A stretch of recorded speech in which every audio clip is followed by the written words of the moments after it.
As the Committee of the House of Commons overseeing the work of the civil service, including the Cabinet Office, of which 10 Downing Street is a department, and the proper functioning of the Constitution, I'd like to make this brief statement. In recent days, a number of members of Parliament have faced pressures and intimidation from members of the government because of their declared or assumed desire for a vote of confidence in the party leadership of the Prime Minister.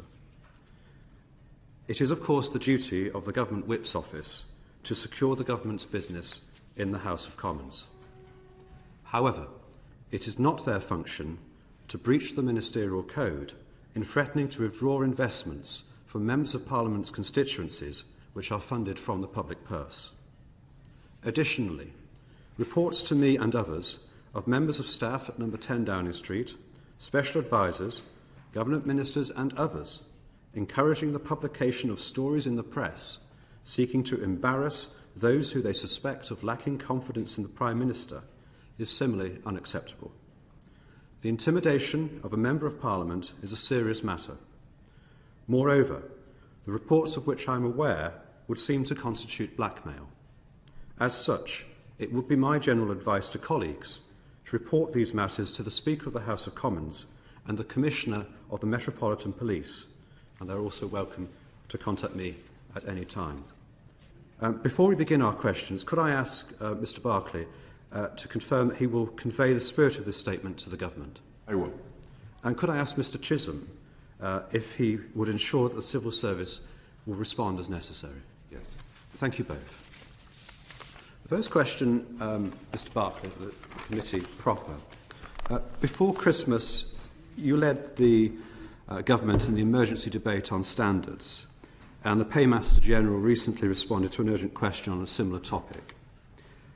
Does that mean that you are responsible for responding to Nigel Boardman's recommendations, the Committee on Standards in Public Life recommendations, and any recommendations that this committee make in the inquiry into matters arising from Greensill relating to propriety and ethics in government?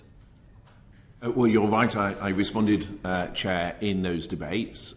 Obviously, the role of Chancellor Duchy Lancaster and Minister for the Cabinet Office has a role in respect of the Boardman recommendations. Boardman 1 and Boardman 2, you will recall, were reports to the Office of Chancellor Duchy Lancaster. There is a third Boardman report, which I'm sure the committee is very aware, then interacts with the further work that Lord Evans has been undertaking. The Prime Minister is Minister for the Civil Service, but I am Minister for Civil Service Reform, so there is a degree of coordination between those two roles, and that's why it's appropriate for me to respond to a number of these debates. Could I ask, what steps, if any, have you taken so far to respond to those recommendations made by Mr Boardman and indeed the Committee of Standards in Public Life? We've taken a number of steps. Firstly, in terms of Boardman 1 and 2, we've accepted those recommendations in full.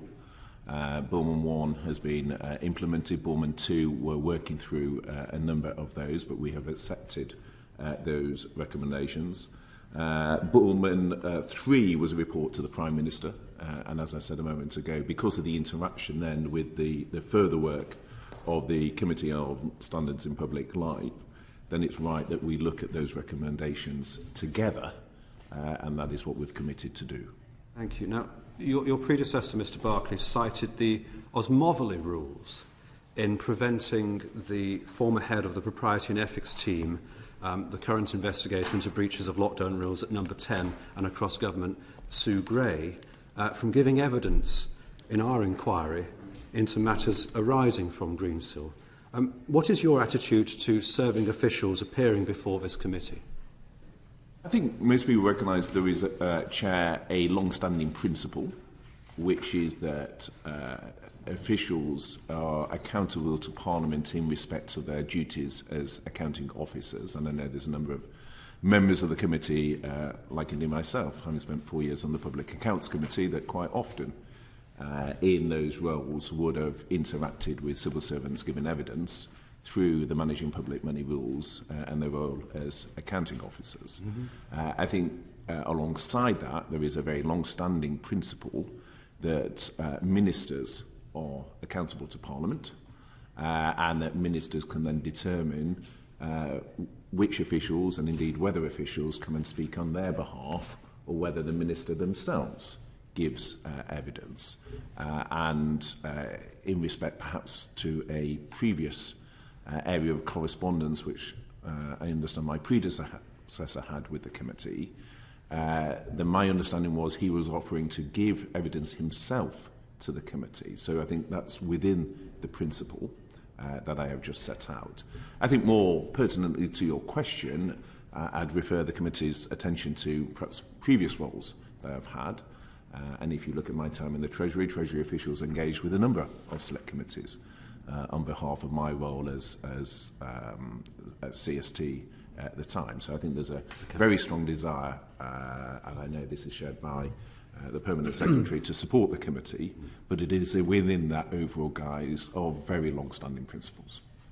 Long-standing principles that have never been accepted by Parliament, though? There is quite often in Parliament a range of views.